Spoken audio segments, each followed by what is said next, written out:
အားလ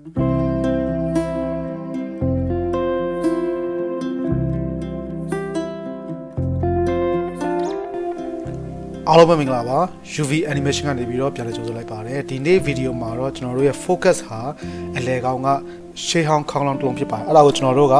texture နှစ်ခုကိုပေါင်းပြီးတော့ဒီထဲကိုထည့်မှာဖြစ်တယ်အဓိကရည်ရွယ်ချက်ကအလဲကောင်ကခေါင်းလောင်းဆိုတော့လည်းပဲဘေးနားမှာရှိတဲ့ element တွေအားလုံးကိုကျွန်တော်ပြန်ပြီးတော့ရှင်းပြမှာဖြစ်ပါတယ်ဒါကတော့ကျွန်တော်ရိုးရိုးလေး modeling လုပ်ထားတဲ့အပိုင်းဖြစ်ပါတယ်ဒီ scene ကိုရှင်းပြရမှာဆိုလို့ရှိရင် closet မှာဒီမှာ ground တစ်ခုရှိတယ်ကျွန်တော်ကသူ့ကို4000မထားဘဲနဲ့ကင်မရာကနေမြင်ရတဲ့အပိုင်းလေးကိုပဲဖြတ်ပြီးတော့ထားရတာဖြစ်ပါတယ်။ဒီဘေးနားမှာထောက်တိုင်းအနေနဲ့အုတ်ခုံတစ်ခုရှိတယ်။ပြီးတော့အပေါ်ထောင်တက်သွားမဲ့တစ်သားတိုင်းတစ်တိုင်းရှိမယ်။အလဲကောင်ခေါင်းလောင်းကိုဆွဲထားတဲ့တန်းရှိမယ်။ဒါတွေအားလုံးကတစ်သား texture ကိုထည့်မယ်။ပြီးတော့သူတို့ကိုတွဲတက်နေတဲ့နွယ်ပင်တွေရှိတယ်။အဲ့နွယ်ပင်ကိုလည်းကျွန်တော်ကတစ်ပင်ပင်စီ texture ထည့်ပြီးတော့တိရွက်တွေထည့်မှာဖြစ်ပါတယ်။ပြီးတော့အလဲကောင်မှာကျတော့တန်ကြိုးရှိတယ်။ဒီတန်ကြိုးကိုဘယ်လိုလုပ်တယ်လဲဆိုတာကိုကျွန်တော်အရင်တော့တင်ခဲ့ပြီးသားဖြစ်ပါတယ်။သူ့ကိုကြတော့ဒီမှာ collection တက်တက်ခွဲထားပါတယ် chain ဆိုပြီးတော့ model mesh တစ်ခုရှိတယ်။ပြီးတော့ path ဆိုပြီးတော့အလဲကမှသူ့ကိုထိန်းတဲ့ bezier path ရှိပါတယ်။ကျွန်တော်တို့ကဒီဟာကိုအကယ်၍ဒီ point တစ်ခုကိုယူပြီးတော့ဟိုဘက်ဒီဘက်ရွှေ့မယ်ဆိုလို့ရှိရင်ဒီတန်ကြိုးရဲ့အသွားလာကိုမြင်မှာဖြစ်ပါတယ်။ E ကိုနှိပ်ပြီးတော့ extrude လုပ်ပြီးတော့ကိုကြိုက်တဲ့နေရာကိုထပ်ပြီးတော့သွားလို့ရပါတယ်။ပထမဆုံးလိုက်ပြီးတော့လေ့ကျင့်နိုင်ဖို့အတွက်ဒီ blend file ကိုကျွန်တော်ပေးထားမယ်ဒီအဆင့်လိုက်ပေါ့နော်ပထမဆုံးဘာ texture မှမရှိတဲ့ဟာကိုကျွန်တော် ancient bell 1ဆိုပြီးတော့ပေးထားတယ်နောက်ထပ်နောက်ကတစ်ပင်တွေမြက်ပင်တွေထည့်ပြီးတဲ့အခါမှာ ancient bell 2ဆိုပြီးထည့်ထားတယ်နောက်ပိုင်း texture တွေထည့်ပြီးတာနဲ့အမျှသူ့ကို number အလိုက်သွားမှာပေါ့နော်ပြီးတော့ဒီမှာသုံးမဲ့ texture တွေအားလုံးကိုကျွန်တော်ပေးထားမှာဖြစ်ပါတယ်ဒါတွေအားလုံးကိုဒီ file တွေအားလုံးကိုအခုဒီ video ရဲ့ description မှာသွားပြီးတော့ download လုပ်လို့ရပါတယ်ကျွန်တော်ကဒီအဓိက main focus ဖြစ်တဲ့bell ပေါ့နော်သူ့ကိုကျွန်တော်နောက်ဆုံးမှလုပ်ပါမယ်အခုလောဆယ်မှာကျွန်တော်ကမြေကြီးကိုပထမဆုံး texture ထည့်မယ်အရန်လွယ်တဲ့အပိုင်းပေါ့နော်ဒါလေးတွေကိုကျွန်တော်တေချာလုပ်သွားပြီဆိုလို့ရှိရင်နောက်ပိုင်းဒီခေါင်းလောင်းကိုလုပ်တဲ့အခါမှာအများကြီးပိုပြီးလွယ်သွားပါလိမ့်မယ်အဲ့တော့အခုနှစ်ပိုင်းခွဲလိုက်မယ်သူ့ကို shader editor ကိုပြောင်းမယ် ground ကို select ပေးထားပြီးတော့ material အသေးယူမယ်သူ့ကို ground နဲ့ပေးလိုက်အခုဒီ principal BSDF ကို select ပေးထားရင်းနဲ့မှာ control shift T ဆိုလို့ရှိရင်သူ့ကိုထည့်မဲ့ဒီ texture တွေကိုရွေးလို့ရမှာဖြစ်ပါတယ်ကျွန်တော်ကသူ့ကို area rocks 04ဆိုတဲ့ texture သုံးပါမယ်ဒီ texture တွေကိုပဲ polyheaven ကနေကျွန်တော်ရတာဖြစ်ပါတယ်အဲ့ဒီအတွက်မူရင်း website ကနေပြီးတော့ပဲ download ဆွဲဒီကနေပဲယူတူတူပါပဲသူ့ရဲ့နာမည်က area rocks 04 2k texture သုံးပါတယ်ပြီးခါမှာအားလုံးကို select ပေးမယ် principal texture setup ဆိုလို့ရှိရင်ဒီ texture အားလုံးဝင်သွားပါပြီအခုအလင်းရောင်ကိုပုံပြီးမြင်ရဖို့အတွက်ကျွန်တော် shift A ကနေပြီးတော့ sun lamp တစ်ခုထပ်ပြီးထည့်လိုက်ပါမယ်သူကို other ဆိုတဲ့ collection ထဲမှာထားရမယ်အဲဆိုလို့ရှိရင် camera ရဲ့ဒီဘက်က area lamp ရဲ့ sun lamp ရဲ့၃ခုဟာ other ဆိုတဲ့ collection အောက်မှာရှိမှာဖြစ်ပါတယ်သူ့ကိုပိတ်ထားမယ်ဆိုလို့ရှိရင်အားလုံးဒီတိုင်းနဲ့ပိတ်သွားပါလိမ့်မယ် render view ကိုတွားကြည့်မယ်ဒီလောလောဆယ်ရှိတဲ့ channel element တွေအားလုံးကိုကျွန်တော်ဖျောက်ထားပါမယ် change ကိုဖျောက်ထားမယ် ground ကိုအပြစ်ထုတ်ထားပါဒီ collection ထဲမှာရှိနေတာဖြစ်တဲ့အတွက်သူ့ကိုမမြင်ရတာဖြစ်ပါတယ် texture scale ကိုကြည့်တဲ့အခါမှာသူကအရင်ကြီးနေတယ်အဲ့အတွက်ကျွန်တော်ကဒီဘက် UV အောက်မှာtexture mapping ရဲ့အောက်မှာအားလုံးကို select ပေးပြီးတော့ငါ okay ငါလောက်ထားကြည့်ပါ camera view ကနေကြည့်မယ်တအားလင်းမနေဘူးလို့တော့မျှော်လင့်ပါတယ် okay သူက principal မှာအားလုံးကိုချိတ်ဆက်ပြီးသားဖြစ်တော့ကျွန်တော်တို့ဘာမှလုပ်စရာမလိုပါဘူးအဲဆိုလို့ရှိရင်ဒီ ground ကပြီးသွားပြီဖြစ်တဲ့အတွက်ကျွန်တော်ဟာပြန်ခေါ်မယ်အခုဒီ time ကို select ပေးပါမယ်ပြီးတော့ screen ကိုနှစ်ပိုင်းပိုင်းမယ်ဒီဘက်မှာ UV ကိုတွားကြည့်ပါမယ် UV editor မှာ blender မှာဘယ် mesh ကိုပဲယူသူတို့စီမှာ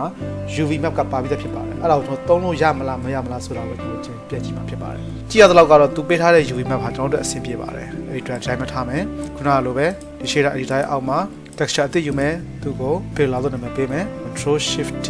သူ့အတွက်ကိုကျွန်တော်ကဘယ်ဟာတော့ရင်ကောင်းမလဲကျွန်တော်ကြည့်ပါမယ် okay ဒီဟာတော့ပါမယ်ကြည့်မယ်ကျန်တဲ့ဟာတွေကိုကျွန်တော်ဖြောက်ဖို့လိုအပ်လို့ရှိရင်ဖြောက်ထားပါမယ် IV ကိုခဏဖြောက်ထားမယ်အခုကြည့်ရတဲ့လောက်ကဒီသား texture ကပြောင်းပြန်ဖြစ်နေပါတယ်ပြောင်းပြန်ဖြစ်နေဆိုတော့ကျွန်တော်တို့ကို select ပေးကြည့်မယ်လှည့်ကြည့်လိုက်ပါမယ်ဒီကောင်လည်းလိုပဲဒီဘက်ကိုလည်းလှည့်ကြည့်ပါမယ်အလဲကောင်တော့မှန်ပါတယ်သူကဒီမှာကြည့်မှဆိုရင် texture ကိုဆွဲဆက်ထားသလိုထင်ရပါတယ်အဲ့တော့ကျွန်တော်အောက်တစ်ချက်ပြန်ကြည့်ပါမယ်နောက်နှစ်ဆဒီကြောက်တုံးအတွက်ကိုလည်းအခုဒီမှာအပေါ်မှာရှိတဲ့ pillar ဆိုတဲ့ဟာကိုပဲကျွန်တော်သုံးကြည့်ပါမယ်အားလုံးကို select ပေးမယ် U smart UV project ဆိုပြီးတော့သူကို UV wrap လုပ်လိုက်ပါမယ်အဲ့ပြီးတဲ့ခါမှာကျွန်တော် IV ကိုပြန်ခေါ်မယ်ဒီဘေးနားနယ်နေပေါ့နော်သူတို့ရဲ့ UV map ကိုကြည့်မယ်အားလုံးကို select ပေးပြီးတော့ tab ကိုနှိပ်လိုက်မယ်သူတို့ရဲ့ UV map ကိုကြည့်မယ်သုံးလို့ရမယ်လို့ထင်ပါတယ် တကယ်ကိုညီညီမျှမျှနဲ့လုပ်ထားတာကိုတွေ့ရပါလိမ့်မယ်အဲ့တော့သူ့အတွက်ကိုကြတော့ material အသိယူမယ်သူကို IV လို့နာမည်ပေးမယ် control shift T သူကိုတော့ bark brown ဆိုတာကိုသုံးပါမယ်ပင်စီပေါ့တကယ်ဆိုလို့ရှိရင်အဝေးကြီးကနေကြည်တာတကြောင်ပြီးတော့နွယ်ပင်ဆိုတာမျိုးကအရန်သေးတဲ့ခါကျတော့ဒီ texture ကိုမြင်ရမှာတော့မဟုတ်ပါဘူးဒါပေမဲ့လည်းအကုန်လုံးခြုံငုံပြီးကြည့်တဲ့ခါမှာဒါတွေကိုသတိထားမိမှာဖြစ်ပါတယ်အဝေးကနေကြည့်မယ်ဆိုလို့ရှိရင်အမဲပဲမြင်ရပါတယ်တကယ်တမ်းအနီးကဆွဲကြည့်မယ်ဆိုမှသာဒီ texture ကိုမြင်ရမှာပေါ့နော်ဒါပေမဲ့လည်းကိုလောရမယ့်အပိုင်းကိုလောက်တာတော့အကောင်းဆုံးဖြစ်ပါလိမ့်မယ်ဟုတ်ပြီသူ့ကိုဘေးကနေပြီးတော့တရွက်တွေထည့်ဖို့အတွက်ကိုကျွန်တော်က particle system ကိုသုံးပါမယ်ဘယ်လိုလဲဆိုတော့သူ့ကို select ပေးမယ်ဒီခါမှာ control alt ကိုနှိပ်ပြီးတော့ weight pen ကိုသွားမယ်ပြီးတော့ဒီတရွက်ထွက်စေခြင်းတဲ့နေရာလေးတွေကိုကျွန်တော်သွားပြီးတော့လိုက်ပြီးတော့ချဲလိုက်ပါမယ်တကယ်တမ်းဒီ IV generator ကိုသုံးပြီးတော့လုပ်လိုက်တဲ့အခါမှာသူပေးထားတဲ့ IV တရွက်တွေကငယ်ပင်ရဲ့ထိတ်မှာပဲပေါက်နေတာကိုအများနဲ့တွေ့ရပါတယ်ဒီအောက်တင်မှာမပေါက်ပါဘူးအဲဒါကြောင့်ကျွန်တော်ကတရွက်ကိုမယူဘဲနဲ့ကိုယ်တိုင်ပြန်ပြီးတော့ထပ်ထည့်တာဖြစ်ပါတယ်အခု shoot down တစ်ခုတည်းနဲ့ကြည့်ပြီးတော့လုံနေဖြစ်တယ်ပြီးတော့ဘေးကနေပြီးတော့ကျွန်တော်ကြည့်ပါအောင်မယ်ဘေးကနေကြည့်မယ်လို့အဲ့တဲ့နေရာထည့်မယ်အခုကျွန်တော်ဆေးချန်နေတဲ့နေရာတွေအားလုံးမှာတရွက်တွေထွက်မှာဖြစ်ပါတယ်ပြီးရင် object ကိုပြန်သွားမယ်ပြီးတော့ဒီ data tab ရဲ့အောက်မှာ vertex group ရှိတယ်သူ့ကိုကျွန်တော်က IV လို့နာမည်ပေးလိုက်ပါမယ်ပြီးရင် particle tab ကိုပြန်သွားမယ်ဒီ blender file ထဲမှာ IV ဆိုပြီးတော့ folder နဲ့ကျွန်တော်တရွက်နှစ်ခုတစ်ခါတည်းထည့်ပြီးသားဖြစ်ပါတယ်ကျွန်တော်ဒီဟာကိုပဲသုံးပါမယ်အဲ့တော့ခုန IV ကို select ပေးမယ် particle system အသိယူမယ်သူ့ကိုတေချာနာမည်ပေးလိုက်ပါမယ် hair ကိုသွားမယ် advanced render ဆိုတဲ့နေရာမှာ path အစား collection သုံးမယ်အဲ့ဒီကမှ IV ကိုသုံးမှာဖြစ်ပါတယ် IV collection အမြင်ရသေးဘူးဘာလို့ဆိုတော့ကျွန်တော်ကဘယ်နေရာမှာပေါက်မလဲဆိုတာကိုသတ်မှတ်ပေးရပါဦးမယ်အဲ့ဒီအတွက် vertex group ခုနကဆေးချယ်ခဲ့တဲ့ IV ဆိုတဲ့ vertex ကိုရွေးပါမယ်မြင်နေရပြီဒါပေမဲ့အရန်သေးပါတယ်အရန်သေးနေပါတယ်အဲ့ဒီအတွက် 0.05 ဆိုတဲ့ scale ကိုနည်းနည်းလေးတင်လိုက်ပါမယ်အဝေးကနေကြည့်လို့ရှိရင်မြင်ရမလားပေါ့နော်အဲ့အနေထားကိုလောက်အောင်ဖြစ်ပါတယ် random scale ဆိုလို့ရှိရင်တချို့တွေကသေးမယ်တချို့တွေကကြီးမယ်အဲ့ဒါကိုကိုယ်စိတ်ကြိုက်ပြန်ပြီးပြန်ပါမယ်ပြီးတော့အရေအတွက်က1000ရှိတယ်အဲ့ဒါကိုကိုလိုချင်တဲ့ပမာဏလိုက်ကိုပြန်ပြီးပြောင်းပါမယ် render view သွားကြည့်တဲ့အခါမှာတိတ်ပြီးတော့မမြင်ရပါဘူးဒါပေမဲ့လည်းနောက်ဆုံး lighting ဘာညာထည့်ပြီးတဲ့အခါမှာတော့အဆင်ပြေမယ်လို့ထင်ပါတယ်အခုကျွန်တော်ကဒီထဲမှာတစ်ပင်နဲ့ထည့်ပြီးသားဖြစ်တယ်ဒီမှာ particle system နှစ်ခုပါပြီးသားပေါ့နော်တကယ်တစ်ပင်ကိုဖွင့်လိုက်မယ်ဆိုလို့ရှိရင်နောက်ကကျွန်တော်ထည့်ထားတဲ့တစ်ပင်ကိုမြင်ရမယ်မကိုလိုချင်သလိုပေါ့ seed ပုံစံကိုပြောင်းလို့ရမယ်တစ်ပင်အရေအတွက်ကိုပြောင်းလို့ရမယ် grass ဆိုလို့ရှိရင်လည်းအောက်မှာကျွန်တော်ထည့်ထားတဲ့မြက်ပင်တွေကိုမြင်ရပါလိမ့်မယ်အဓိက focus ကအဓိကကျွန်တော်ပြချင်တဲ့အပိုင်းကဒီအလဲကောင်ကခေါင်းလောင်းကို texture နှစ်ခုကိုပေါင်းပြီးတော့ဘယ်လိုမျိုးလုပ်မလဲဆိုတာပြချင်တာဖြစ်ပါတယ်အဲ့ဒါကအဓိက focus ပေါ့နော်အားကြောင့်မလို့ကျန်တဲ့ဟာတွေကိုကျွန်တော်အားလုံးပြင်ဆင်ထားတာဖြစ်ပါတယ်ကင်မရာ view နဲ့တွားပြီးတော့ကြည့်မယ်ဆိုလို့ရှိရင်အခုလိုမြင်ရပါလိမ့်မယ် okay အခုအားလုံးကိုကျွန်တော်ဖျောက်ပြီးတော့ဒီအလဲကောင်ခေါင်းလောင်းကိုပဲကျွန်တော်တို့ focus ထားမယ်ပေါ့နော်အဲဆိုလို့ရှိရင် chain လေးကိုပြန်ဖွင့်လိုက်မယ်တစ်ပင်တွေကိုဖျောက်ထားမယ်မျက်ပင်တွေဖျောက်ထားမယ် IV ကိုဖျောက်ထားမယ်မြေကြီးကိုဖျောက်ထားမယ်ဘေးနားကတိုင်နေပေါ့နော်ဒီခေါင်းလောင်းကလွဲပြီးတော့ခေါင်းလောင်းနဲ့တန်ကြိုးနဲ့ဒီထိတ်နဲ့ကလွဲပြီးတော့ကျန်တဲ့ဟာတွေအားလုံးကိုကျွန်တော်ဖျောက်ထားလိုက်ပါမယ် okay ဘေးနားကနောက်ခံ background ကိုလည်းကျွန်တော်ခဏလောက်ဖျောက်ထားပါမယ်ဒါကျွန်တော်တို့အဓိက focus ထားရမယ့်အပိုင်းပေါ့ဟုတ်ပြီကျွန်တော်တန်ကြိုးကိုအရင်လုပ်မယ်သူ့ကို select ပေးမယ်ခုနကအတိုင်းပဲ shader editor မှာသူ့ကို change ဆိုပြီးတော့ပေးလိုက်မယ် control shift T ဒီတန်ကြိုးနဲ့ခေါင်းလောင်းနဲ့က texture တစ်ခုတည်းကိုကျွန်တော်သုံးမှာဖြစ်ပါတယ်အဲ့ဒါကဘာလဲဆိုတော့ rest ဆိုတာဖြစ်ပါတယ်တန်ကြီးပေါ့နော်တန်ကြီးတက်နေတာပေါ့ကြည့်ပါဆိုလို့ရှိရင် texture stretch ဖြစ်နေတာကိုမြင်ရပါလိမ့်မယ်နေရာတိုင်းတော့မဟုတ်ဘူးဒါပေမဲ့ဒီနှစ်ခုအပေါ်ခွင်းနဲ့အောက်ခွင်းနဲ့အဲ့လိုဆက်ထားတဲ့အလဲကောင်းဟာလေးပေါ့အဲ့ဒီမှာ stretch ဖြစ်နေတာကိုကျွန်တော်မြင်ရပါတယ်အဲ့ဒီအတွက် UV editing ကိုကျွန်တော်ခဏသွားမယ် UV editing မှာသူ့ရဲ့ UV map ကိုကျွန်တော်ကြည့်အောင်ဒီမှာကြည့်တာပိုအဆင်ပြေပါတယ်ဘာပေါက်ပြရဖြစ်န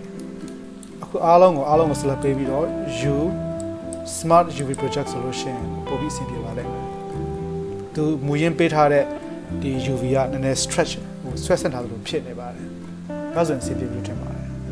်ဟုတ်ပြီသူ့ကို change ဆိုပြီးတော့ပေးလိုက်မယ်ဒီ texture ကိုပဲကျွန်တော်ဆက်ပြီးသုံးမှာဖြစ်ပါတယ်ဘယ်နေရာမှာလဲဆိုတော့ဒီအပေါ်မှာ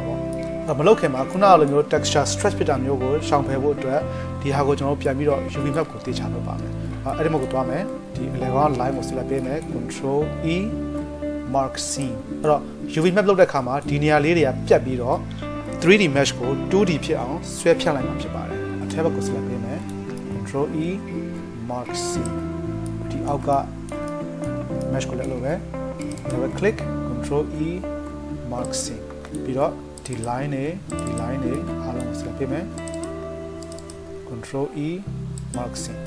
အားလုံး select ပေးတဲ့အခါမှာပြီးတော့သူ့ကို unwrap လုပ်ပါ U unwrap angle base ဒါဆိုလို့ရှိရင်အနည်းဆုံးတော့ကျွန်တော်တို့ရဲ့ UV map ဟာနည်းနည်းဖြောင်းတန်းရှိပါလိမ့်မယ်အကယ်၍ပြန်ပြင်ခြင်းနဲ့ဆိုလို့ရှိရင်ပြင်လို့ရတယ်သို့တော်လည်းပဲဒါကနည်းနည်းသေးပြီးတော့အဝေးကနေကြည့်ရမှာဖြစ်တဲ့အတွက်နည်းနည်းလေး stretch ဖြစ်တာကကိစ္စမရှိပါဘူးအတူကိုလည်းကျွန်တော်ကခုနက chain ဆိုတဲ့ material ကိုသုံးမယ်သို့တော့ number 2ဆိုတဲ့ဟာလေးကိုနှိပ်ပြီးတော့သူ့ကိုတီးသက် material တစ်ခုဖြစ်အောင်လုပ်လိုက်ပါမယ်တို့ကြတော့ bell drop ကိုလည်းပေးမယ်bell hanger ပေါ့ခေါင်းလောင်းအတွက်လောက်ဆွဲရတဲ့အရာကြည့်တော့ကသူ့ scale ကနည်းနည်းလေးကြီးနေတယ်ထင်ပါတယ်အားထိသွားလိုက် okay အဲ့တော့ဒီနှစ်ခုကပြီးပြီဖြစ်တဲ့အတွက်တို့နှစ်ခုကိုကျွန်တော်ဖြတ်ပြီးဖြောက်ထားလိုက်ပါမယ် H ကိုဖြောက်လိုက်မယ်တန်ဂျိုးနဲ့ chain ဒီ bezier curve နဲ့ပေါ့အဲ့နှစ်ခုကိုဖြောက်ထားလိုက်ပါမယ်အခုခေါင်းလောင်းပဲကျွန်တော်လည်းခေါင်းလောင်းကိုကျွန်တော်ဘယ်လိုလဲဆိုတော့ဒီအလဲကောင်း ring လေးတွေရှိတယ်ပေါ့ဒီ ring တွေသူတို့ကိုကြောက်တော့ကျွန်တော်က image တစ်ခုကိုသုံးမယ်ဒီအလဲကောင်း image တစ်ခုသုံးမယ်ဒီနေရာမှာတစ်ခုသုံးမယ်ဒီနေရာမှာတစ်ခုသုံးမယ်အဲ့တော့မတူညီတဲ့ texture တွေကိုဒီတန်ကိုတဲ့ပုံမှာကတ်မှာပေါ့နော်ဘယ်လိုလုပ်ပါမယ်အဲ့တော့အနောက်မှာကျွန်တော်သူ့ကိုအားလုံးကို select ပေးပြီးတော့ဒီအလဲကောင်း line ကို select ပေးပြီးတော့ control E mark seam ဆိုပြီးလုပ်ထားတယ်သို့တော်လည်းပဲကျွန်တော်ရဲ့အတွေးတွေပေါ့နော်အတွေးအရာဒီအလဲကောင်းက mesh ကိုကျွန်တော်ပြန်ပြီးတော့ seam ဖြုတ်လိုက်ပါမယ်အားလုံးကို select ပေးမယ် control E clear seam အဲ့တော့အားလုံးကိုကျွန်တော်ပြန်ပြီးဖြတ်ထုတ်မှာဖြစ်ပါတယ်အဲ့တော့ဒီအပေါ်ဘက်ကတစ်ပိုင်းပေါ့ control E mark seam control E mark seam အဲ့ဒီတိုင်းဆက်ပြီးတော့လုပ်သွားပါမယ်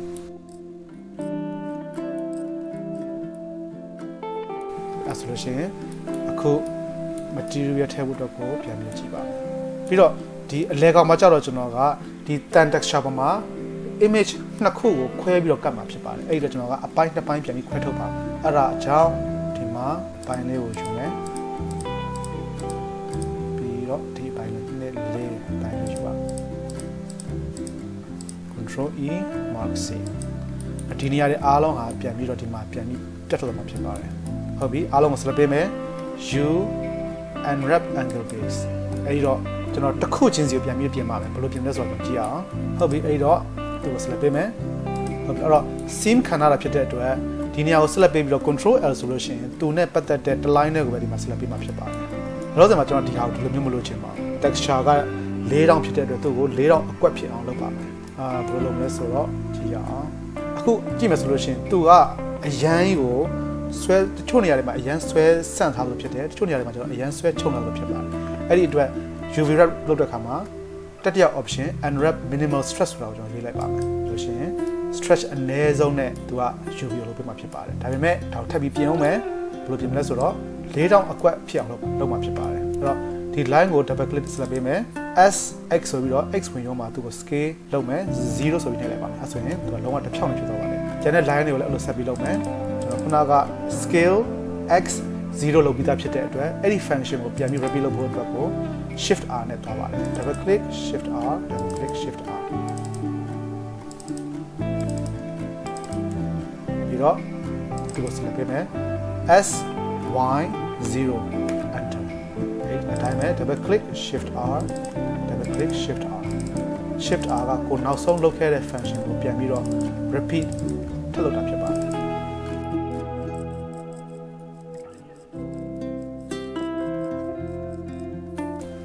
ဆိုရင်ကျွန်တော်ခေါင်းလောင်းရဲ့ထိပ်ပိုင်းဟာ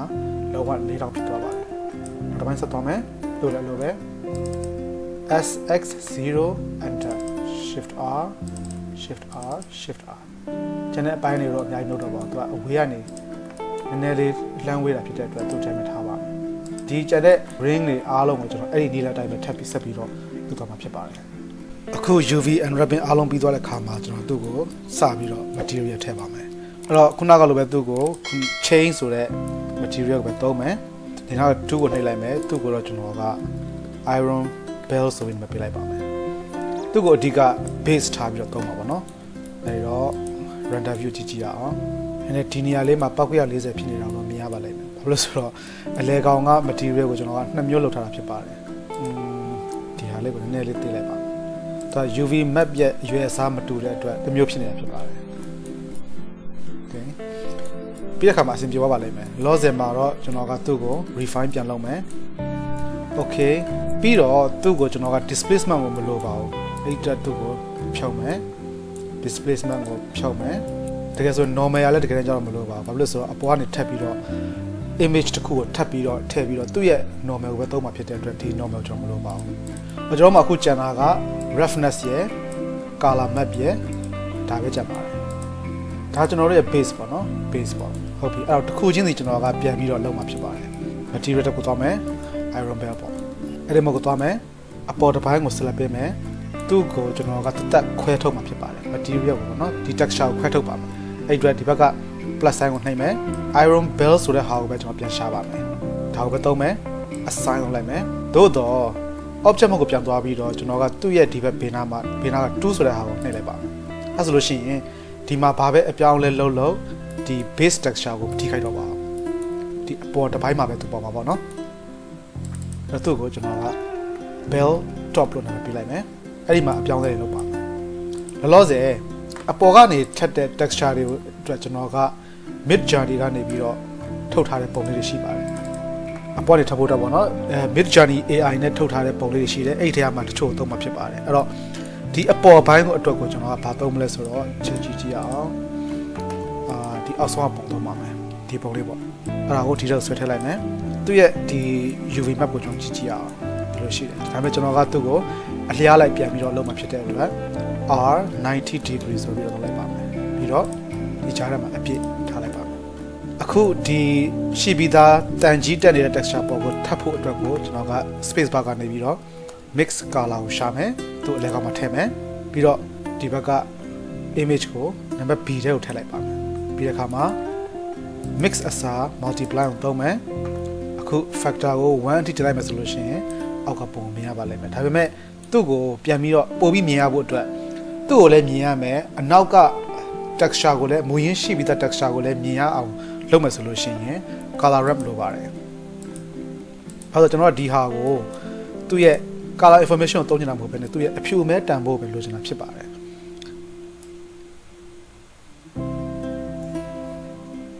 ကျွန်တော်ရဲ့ဒီ texture ဟာ seamless texture ဖြစ်တဲ့အတွက်ဘယ်နဲ့ညာနဲ့ကိုတွားလို့ရပါတယ်ဒီမှာမျက်နှာကိုမြင်ရပါလိမ့်မယ်ဒါကတစ်ပိုင်းပေါ့နော်အခုထပ်ပြီးတော့ကျွန်တော်တို့ဒီ project အတွက်လိုအပ်တဲ့ဟာပါလဲဆိုတော့နောက်ထပ် add-on တစ်ခုဖြစ်ပါတယ် deep bump ဆိုတဲ့ add-on ဖြစ်ပါတယ်သူကဘာလဲဆိုတော့ကျွန်တော်မှရှိပြီးသား texture အတွက် normal map နဲ့ high map နဲ့ကိုထုတ်ပေးတာဖြစ်ပါတယ်အခုလောလောဆယ်မှာဒီကျွန်တော်တို့ရဲ့ AI texture ပေါ့နော် bell top ဆိုတဲ့ဟာဆက်လက်ပေးထားမယ်ပြီးတော့ generate normal map ဆိုလို့ရှိရင်ခဏစောင့်လိုက်မယ်သူကဒီ image အတွက် normal map ကိုလုပ်ပေးမှာဖြစ်ပါတယ်လုပ်ပေးပြီးတဲ့အခါမှာသူက normal map ရဲ့သူ့အတွက်ဒီ texture တစ်ခုရဲ့ကျွန်တော်တို့ရှိပြီးသား texture ရဲ့ကိုဆက်လက်ပေးပါတယ်အဲ့တော့ကျွန်တော်ကသူ့ကို selection ဖြုတ်မယ် normal map နှစ်ခုတည်းကိုပဲကျွန်တော်ယူမယ်ပြီးတော့ဒီ normal ကိုခုန normal ကိုထည့်လိုက်ပါမယ်အစရင်ခုနနဲ့မတူဘဲနဲ့ကြွတက်လာတာမြင်ရပါလိမ့်မယ်တခုအရေးကြီးတာဘာလဲဆိုတော့ဒီ normal map ဟာခဏပဲရှိတာဖြစ်ပါတယ်ကျွန်တော်အကယ်၍တခြားတစ်ခုခုကို generate လုပ်မယ်ဆိုလို့ရှိရင်ဒါပျောက်သွားပါလိမ့်မယ်အဲ့ဒီအတွက်ကျွန်တော်ကသူ့ကို save လုပ်ရပါလိမ့်မယ် image ဆိုတဲ့နေရာမှာအပေါ် star လေးပြထားပါတယ်သူ့ရဲ့အဓိပ္ပာယ်ဘာလဲဆိုတော့ဒီ image ဟာမသိမ်းရသေးဘူးဆိုတဲ့သဘောဖြစ်ပါတယ် image ကိုတွားမယ် save as AI texture ထဲမှာပဲကျွန်တော်နေမယ် bell top သူ့ကို normal map ဆိုပြီးပြပြ NRM ဆိုပြီးတော့နာမည်ပေးလိုက်ပါ bell top normal map ပေါ့နော်အခုပြီးသွားတဲ့အခါမှာသူ့အတွက်နောက်ထပ် height map တစ်ခုကိုကျွန်တော်ထပ်ပြီးလုပ်ပါမယ်ဘယ်လိုလုပ်မလဲဆိုတော့ဒီ normal map ကို select ပေးထားမယ်အထင်မှားစရာရှိတာက normals to height ဆိုတာကိုထင်ပါလိမ့်မယ်ဒါပေမဲ့အဲ့ဒါမဟုတ်ပါဘူး normals to curvature ဆိုတဲ့ဟာဖြစ်ပါတယ် small အစားကျွန်တော်က medium သွားမယ်ဒါ blur radius ပေါ့ generate curvature map ဒီတော့လည်းလိုပဲ curvature map ဆိုလို့ရှိရင်သူ့ကို image ကိုတွားမယ် save as bell top သူ့မှာကျွန်တော်က height ဆိုပြီးပြလိုက်ပါမယ်အခုချိန်မှာ displacement အနေနဲ့သုံးမယ်ဆိုလို့ရှိရင်ဒီ bell တစ်ခုလုံးကိုသူကတက်ရောက်မှာဖြစ်ပါတယ်အဲ့ဒါကိုကျွန်တော်မလိုချင်ဘူးဒီအပေါ်လေးမှာပဲလိုချင်တာဖြစ်ပါတယ်အဲ့အတွက်ကျွန်တော်သူ့ကိုဒီ texture ထဲမှာပဲ material အထက်မှာပဲတက်တက်လုပ်ပါမယ် displacement map color ကို height ထဲကိုထည့်မယ် displacement ကိုဒီလိုထည့်ပါဘာကွာသွားမလဲဆိုတော့ကြည့်ကြည့်အောင်အရင်ကွာခြားသွားတာမျိုးတော့ကျွန်တော်မမြင်ရပါဘူး mid level ဆိုတဲ့နေရာမှာ1ကိုထားမယ် 0.01 0.1 ဆိုလို့ရှိရင်ပိုများတယ် 0.01 ဆိုတော့ 0.05 လောက်ထားကြည့်ပါ 0.03 လောက်ဆိုရပါတယ်အဲဆိုလို့ရှိရင်သူရဲ့ဒီ displacement ရဲ့ effect ကိုမြင်ရမှာဖြစ်ပါတယ်တခုကောင်းတာဘာလဲဆိုတော့ကျွန်တော် front view ကြည့်တဲ့အခါမှာကျွန်တော် texture ရဲ့မျက်နှာလူမျက်နှာဟိုဘက်နဲ့ဒီဘက်နဲ့မှာညီနေတာပါပဲကျွန်တော်အဲ့အတွက်အများကြီးပြင်စရာမလိုတော့ပါဘူးအဲ့သဘောတရားတိုင်းပဲကျန်တဲ့နေရာတွေအားလုံးကိုကျွန်တော်လုပ်မယ်ဒါပေမဲ့မလုပ်ခင်မှာအလဲကောင်ကိုကျွန်တော်ထပ်ပြီးတော့ပြပါမယ်နောက်တစ်မျိုးလောလောဆယ်မှာကျွန်တော်ကဒီအပေါ်ပိုင်းပေါ့နော်သူလုပ်တာဖြစ်တယ်အဲ့တော့အလဲကောင်ကို select ပေးမယ်သူလိုပဲ material အသေးယူမယ် iron bell ကိုယူမလားbell top ကိုကျွန်တော်ယူပါမယ် bell top ဘာလို့ဆိုတော့သူ့မှာကကျွန်တော်ခုနကလုပ်ခဲ့တဲ့ displacement setup တွေပါတယ်အားလုံးပါပြီးဖြစ်တဲ့အတွက်သူ့ကိုပဲကျွန်တော်ယူပါမယ်ဒီအခါမှာသူ့ကို select ပေးမယ် bell middle ဆိုပြီးတော့ပြလိုက်ပါမယ်ဒါကိုဖြောက်မယ်ဒီဟာကိုဖြောက်ပါမယ်ပြီးတော့ normal ကိုဖြောက်ပါမယ်သူ့ရဲ့ texture ကြည့်ပါမယ်သူ့ရဲ့ map ကိုဒါသူ့ရဲ့ map ပေါ့တော့ r 90 degree လှည့်မယ်အခုဘယ် texture သုံးမလဲဆိုတော့ကြည့်ကြည့်အောင်အလဲကောင်အတွက်ကျွန်တော်ကဒီဟာကိုသုံးပါမယ် bell body ဆိုတာကိုသုံးပါမယ် bell body ကိုဆွဲထည့်မယ်အခုဆိုလို့ရှိရင်ဒီ UV map ရှိတဲ့နေရာကိုပဲတော့ပြပြတာဖြစ်ပါတယ်အဲ့ဒီအတွက် UV map ကိုနည်းနည်းလေးကျွန်တော်ဆွဲချင်မယ်မြင်ရတဲ့လောက်ကကျွန်တော်တို့ရဲ့ map ဟာနည်းနည်းလေးပုတ်တော်လေးဖြစ်နေပါတယ်အဲ့ဒီအတွက် SY ဆိုပြီးတော့ Y ဝင်ရုံးမှာနည်းနည်းလေးချက်ကြည့်ပါမယ် Okay အဲဆိုလို့ရှိရင်ကျွန်တော်မှရှိပြီးသားအတိုင်းကိုသူပြပါလိုက်အကြည့်တဲ့အခါမှာဒီဂွင်းအကြီးကြီးဟာအလဲကောင်တဲ့တယ်မှာရှိပါတယ်အဲ့တော့သူ့ကို map အတိုင်းကျွန်တော်ဟိုဘက်ဒီဘက်ကစားကြည့်ပါအဲ့တော့အပေါ်က setup အတိုင်းပဲသူ့အတွက်ကျွန်တော်က normal map လို့တယ် generate normal map ဒီ selection ဖြုတ်မယ်အောက်ကိုခေါ်မယ် normal ကို normal လို့ထည့်ပါမယ်ခုနလိုပဲသူ select ပေးမယ် bell body normal သူ့ကို save လုပ်ပါမယ်အဲ့တော့သူ့ကို save လုပ်ဖို့အရင်ရေးကြည့်ပါမယ်အကယ်၍ save မလုပ်ဖြစ်ခဲ့လို့ရှိရင်ပြန်ပြီးတော့ပျောက်သွားပါလိမ့်မယ် normal ပြီးတော့သူ select ပေးမယ်ခုနလိုပဲ generate curvature map color ကို height ထည့်ပါအလဲကောင်ကဟာကိုလုပ်ပြီးလို့ရှိရင်ကျွန်တော် channel ဟာအားလုံးကို time lapse နဲ့တွားပါမယ်ဒီဟာကို bell body curvature ဆိုတဲ့ဟာကိုကြည့်ပါမယ် bell body curvature bell body normal curvature ဒါကို save လုပ်မယ်ခုအလဲကောင်အကောက် select ပေးမယ်တိုးလည်းလိုပဲ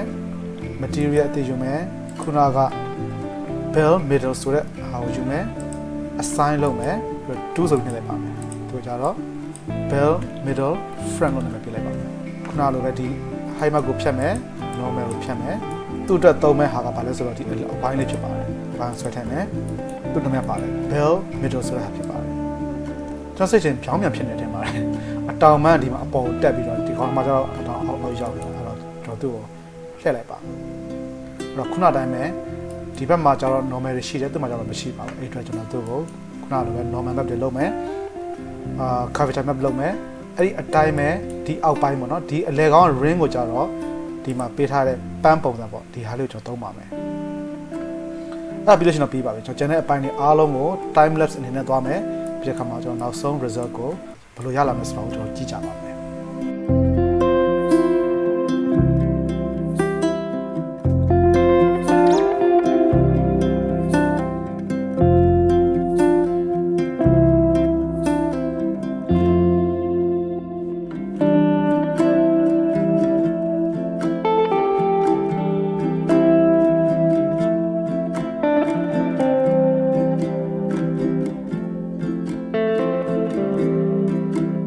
ဒါကတော့ကျွန်တော်တို့ရဲ့နောက်ဆုံးရလဒ်ဖြစ်ပါတယ်အကယ်၍ဒါဒီ resource file ကို download လုပ်မယ်ဆိုလို့ရှိရင်တော့ဒီထဲမှာ AI texture တွေအားလုံးထဲမှာ height ရဲ့ normal map ရဲ့အားလုံးဟာအခုပါပြီးသားဖြစ်တဲ့အတွက် deep pump add-on မပါတော့လဲပဲဒီဟာတွေကိုသုံးပြီးတော့အခုဒီမှာမြင်ရတဲ့ရလဒ်ကိုရမှာဖြစ်ပါတယ်အကယ်၍ကိုယ်တိုင်ကိုယ်ကျအစားဆုံးလုပ်ချင်တယ်ဆိုလို့ရှိရင်တော့ဒီ deep bump ဆိုတဲ့ add-on လိုလိုက်မယ်အကယ်ဒါမရှိဘူးဆိုလို့ရှိရင်လည်းကျွန်တော်ပေးထားတဲ့ texture တွေကိုသုံးပြီးတော့လုပ်လို့ရမှာဖြစ်ပါတယ်အခုနောက်ခံတစ်ပင်နဲ့မြက်ပင်တွေထည့်ပြီးတဲ့အခါမှာနောက်ဆုံးရလဒ်ကဘယ်လိုဖြစ်လာမလဲဆိုတာကိုကျွန်တော်တို့ကြည့်ကြရအောင်အားလုံးကိုကျေးဇူးတင်ပါတယ်